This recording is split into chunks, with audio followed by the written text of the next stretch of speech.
হ্যাঁ শুনেছি, ঈদে গাদির তো কখনো শুনিনি। এটা কি কোনো ইসলামের নতুন ঈদ আবার আবির্ভাব হলো? আমি বললাম, ভাই না, ইসলামে নতুন কোনো ঈদের আবির্ভাব হয়নি।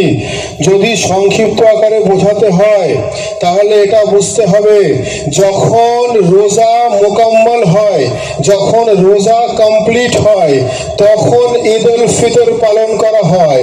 যখন হজ মোকাম্মল হয়, যখন হজ কমপ্লিট করা হয়, তখন ঈদ উল আজহা পালন করা হয়। আর যখন ইসলাম মোকাম্মল হয়, যখন ইসলাম কমপ্লিট হয়, তখন ঈদে গাদির পালন করা হয়।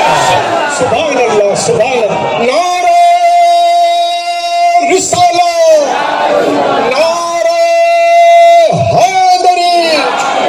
সুবহানাল্লাহ, সুবহানাল্লাহ। যখন রোজা কমপ্লিট হয় তখন ঈদ উল ফিতর হয়, যখন হজ মুকম্মল হয় তখন কি হয়? ঈদ উল আজহা হয়। আর যখন দিন মুকম্মল হয় তখন ঈদে গাদির হয়। বক্তব্য দীর্ঘক্ষণ নয়, সংক্ষিপ্ত আকারে কয়েকটা বিষয় নিয়ে আমি কোরআন ও সহিহ হাদিসের দৃষ্টিভঙ্গি থেকে আপনাদের সামনে তুলে ধরব।